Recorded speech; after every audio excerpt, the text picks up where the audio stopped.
പ്രിയമുള്ള സുഹൃത്തുക്കളെ, എല്ലാവർക്കും നമസ്കാരം. ഇൻഫോ മീഡിയ വ്ലോഗിൻ്റെ പുതിയൊരു വീഡിയോയിലേക്ക് പ്രിയപ്പെട്ട കൂട്ടുകാർക്ക് സ്വാഗതം. വളരെ പ്രധാനപ്പെട്ട ചില അറിയിപ്പുകളാണ്. ജൂലൈ മാസം 1-ാം തീയതി മുതൽ ശ്രദ്ധിക്കേണ്ട, ക്ഷേമ പെൻഷൻ വാങ്ങുന്ന എല്ലാ ആളുകളും ശ്രദ്ധിക്കേണ്ട വളരെ പ്രധാനപ്പെട്ട ചില അറിയിപ്പുകൾ ഇന്നത്തെ വീഡിയോയിൽ ഉൾപ്പെടുത്തിയിട്ടുണ്ട്. ഞാൻ ഈ പറയുവാൻ പോകുന്ന കാര്യങ്ങൾ പ്രത്യേകം ശ്രദ്ധിക്കുക. ക്ഷേമ പെൻഷൻ മുടങ്ങും, നിങ്ങൾക്ക് കിട്ടാത്ത സാഹചര്യം ഉണ്ടാകും.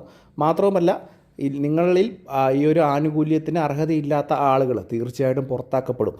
പുതിയതായിട്ട് നമ്മുടെ മുഖ്യമന്ത്രിയുടെ ഭാഗത്ത് തന്നെ ഏറ്റവും പുതിയ അറിയിപ്പ് ഇതുമായി ബന്ധപ്പെട്ട് എത്തിയിരിക്കുകയാണ്. അപ്പോൾ എല്ലാവരും വീഡിയോ പൂർണ്ണമായും കാണുക, വീഡിയോ ലൈക്ക് ചെയ്യുക. ചാനൽ ആദ്യമായിട്ട് കാണുന്ന സുഹൃത്തുക്കൾ തീർച്ചയായിട്ടും നമ്മുടെ ചാനലൊന്ന് സബ്സ്ക്രൈബ് ചെയ്ത് വെക്കുക. ഫേസ്ബുക്ക് വഴി വീഡിയോ കാണുന്നവർ ഫേസ്ബുക്ക് പേജ് കൂടി ഫോളോ ചെയ്യുക. വിശദമായിട്ടുള്ള കാര്യങ്ങൾ നോക്കാം. നമ്മുടെ സംസ്ഥാനത്ത് സാമൂഹ്യ സുരക്ഷാ ക്ഷേമ പെൻഷനുകൾ 2000 രൂപ വീതമാണ്. ഇപ്പോൾ മുഖ്യമന്ത്രി തന്നെ പറഞ്ഞിരിക്കുന്ന ഏറ്റവും പ്രധാനപ്പെട്ട ഒരു കാര്യമുണ്ട്. ക്ഷേമ പെൻഷൻ്റെ വർധനവ് ഇന്ദിരാ ഗ്യാരണ്ടിയിൽ ഉൾപ്പെടുത്തിയ ഒരു ആനുകൂല്യമാണ്. അതായത് 2000 രൂപ പെൻഷൻ 3000 രൂപയിലേക്ക് എത്തിക്കുമെന്ന് ഇന്ദിരാ ഗ്യാരണ്ടിയിലാണ് ഉൾപ്പെടുത്തിയിരിക്കുന്നത്. ഇന്ദിരാ ഗ്യാരണ്ടിയിൽ ഉൾപ്പെടുത്തിയിരിക്കുന്ന കാര്യങ്ങൾ തുടക്കത്തിൽ തന്നെ നടപ്പാക്കി വരികയാണ്. പ്രത്യേകിച്ച് ഇപ്പോൾ വാഹനങ്ങളിൽ KSRTC ബസ്സുകളിൽ സ്ത്രീകൾക്കുള്ള സൗജന്യ യാത്ര അത് സൗജന്യമായിട്ട് ഇപ്പോൾ നടപ്പാക്കിയിട്ടുണ്ട്. അത് ഇന്ദിരാ ഗ്യാരണ്ടിയിൽപ്പെട്ട കാര്യമാണ്. ക്ഷേമ പെൻഷൻ 3000 രൂപയിലേക്ക് എത്തിക്കുന്നതും ഇന്ദിരാ ഗ്യാരണ്ടിയിൽപ്പെട്ട കാര്യമാണ്. അത് ഉടനെ തന്നെ നടപ്പാക്കുമെന്ന് മുഖ്യമന്ത്രി തന്നെ നിയമസഭയിൽ അറിയിച്ചിരിക്കുകയാണ്. പക്ഷേ മുഖ്യമന്ത്രി തന്നെ ഇതുമായി ബന്ധപ്പെട്ട് ചില കാര്യങ്ങൾ അറിയിച്ചിരിക്കുകയാണ്. ഇതുമായി ബന്ധപ്പെട്ട് അർഹതപ്പെട്ട ആളുകളിലേക്ക് മാത്രമായിട്ട് തുക എത്തിക്കുവാനുള്ള നടപടികൾ കൂടുതലായിട്ട് ശക്തമാക്കുമെന്ന്, അതിൻ്റെ പരിശോധനകളൊക്കെ കൂടുതൽ ശക്തമാക്കുമെന്ന് ഇപ്പോൾ അറിയിപ്പ് വന്നിരിക്കുകയാണ്.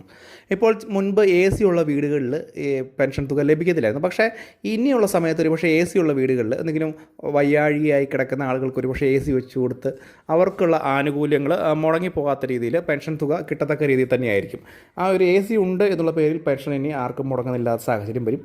പക്ഷേ അർഹതാ മാനദണ്ഡങ്ങൾ പുനഃപരിശോധിച്ച് കറക്റ്റായിട്ട് അർഹതയുടെ മാനദണ്ഡങ്ങൾ കറക്റ്റായിട്ട് പാലിക്കുന്നവർക്ക് മാത്രം ഈ ഒരു തുക വിതരണം ചെയ്യുന്ന സാഹചര്യം ഉണ്ടാകും. പ്രത്യേകിച്ച് കൂടുതൽ വരുമാനമുള്ള ആളുകളെ തീർച്ചയായിട്ടും പുറത്താക്കും. മറ്റേതെങ്കിലും നിങ്ങളുടെ വീടുകളിൽ ആരെങ്കിലും സർക്കാർ അർദ്ധ സർക്കാർ സ്ഥാപനങ്ങളിൽ ജോലി ചെയ്യുന്ന ആളുകളുണ്ടെങ്കിൽ അവർക്ക് പദ്ധതിയിൽ നിന്ന് പൂർണ്ണമായും പുറത്താക്കപ്പെടാം.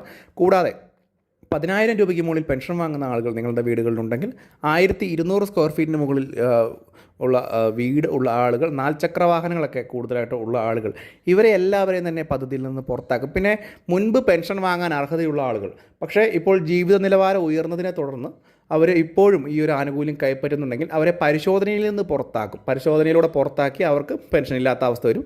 അതുപോലെ തന്നെ നമ്മുടെ വിധവാ പെൻഷൻ, അവിവാഹിത പെൻഷൻ വാങ്ങുന്ന ആളുകൾ അവർ വിവാഹം കഴിച്ചിട്ടുണ്ടോ അല്ലെങ്കിൽ പുനർവിവാഹിതരായിട്ടുണ്ടോ എന്ന് തെളിയിക്കാൻ കർശനമായിട്ടുള്ള പരിശോധനകളുണ്ടാവും. അത് ആ ഒരു മാനദണ്ഡം കൊണ്ട് പാലിച്ചായിരിക്കും ഇനി അങ്ങോട്ടുള്ള സമയത്ത് പെൻഷൻ ആനുകൂല്യം കൂടുതലായിട്ട് വിതരണം ചെയ്യുക. ഇതിൻ്റെ നടപടികൾ ഉടനെ തന്നെ ആരംഭിക്കും. കാരണം 1 മാസത്തിനുള്ളിൽ 2 മാസത്തിനുള്ളിൽ തന്നെ തുക 3000 രൂപയിലേക്ക് എത്തുവാനുള്ള സാഹചര്യമാണ്. കാരണം 3-4 മാസത്തിനുള്ളിൽ തന്നെ ഈ ഒരു ഇന്ദിരാ ഗ്യാരണ്ടി പൂർണ്ണമായിട്ടും നടപ്പാക്കേണ്ടത് സർക്കാരിൻ്റെ ഒരു ബാധ്യത കൂടിയാണ്. അതുകൊണ്ടാണ് പ്രത്യേക നടപടികൾ ഉണ്ടാകുമെന്ന് പറയുന്നത്. അപ്പോൾ ഈ ഒരു കാര്യങ്ങളൊക്കെ ശ്രദ്ധിക്കുക. വളരെ പ്രധാനപ്പെട്ട അറിയിപ്പാണ്. ക്ഷേമ പെൻഷനുമായി ബന്ധപ്പെട്ട് പുതിയ അപ്ഡേറ്റുകൾ വരും ദിവസങ്ങളിൽ എത്തുന്നതുമായിരിക്കും. മറ്റൊരു വീഡിയോയുമായി വീണ്ടും കാണാം.